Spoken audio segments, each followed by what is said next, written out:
Well, first off, international admissions is already used to doing online interviews. The vast majority of our international applicants are unable to come to Beijing, and it's unreasonable for us to ask them to come to Beijing for an interview.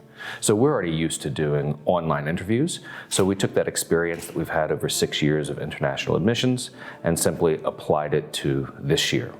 For domestic admissions, we had to also, at least in June, do online interviews as well. In terms of international admissions, one of our biggest challenges this year was the inability for me to travel to individual universities and do in-person info sessions and build relationships with the faculty and the staff at those universities. So we tried to solve that problem by doing individual one-on-one info sessions for many of our partner and cooperating universities.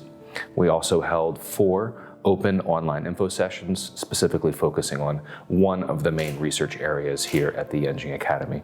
Well, first off, we didn't have to start from scratch. We already had multiple ways of contacting and communicating with our students. So we had to adjust some of our previous methods of work, but we didn't have to throw everything away and start over. I would specifically like to recognize the hard work of our Banjuren and our student affairs colleagues.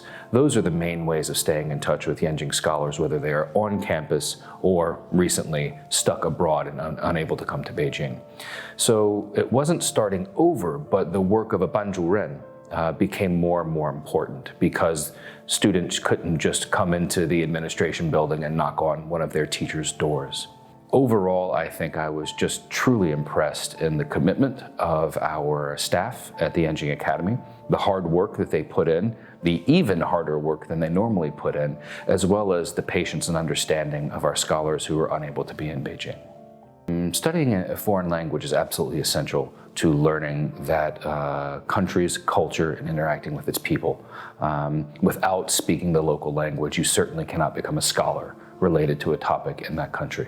So for beginner level Chinese language students, obviously the most important and the most challenging part of learning the language early on is pronunciation and tones. It is, if you don't come from a native language that is a tonal language, it is a very, very big change adjusting to how meanings can be different based on your tonal pronunciation.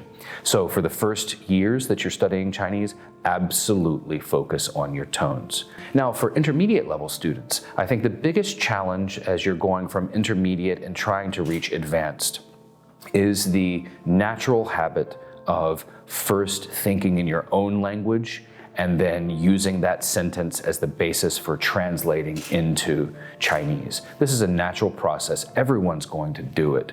But being able to transcend that first thinking in your native language and then translating into Chinese, once you can get to that point of just thinking in Chinese, then you're already well on your way to an advanced level of language competency.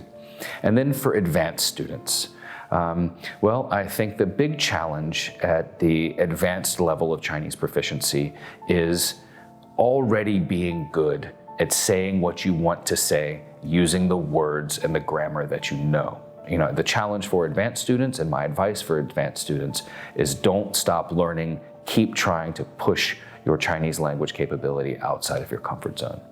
But I have spent a lot of time in China over the last 20 years, and I think it does help me with my work at the Yenching Academy. How does it help me with my work? Well, first off, I personally have experienced what our students are going through, both the excitement and the challenges. So I think my personal experience allows me to understand what they're going through and help them get to the next step in their academic career and in their interaction with and engagement with Chinese people. Although I'm not Chinese, I do think I have a kind of perspective on the last 20 years in China that can only be gained by being here.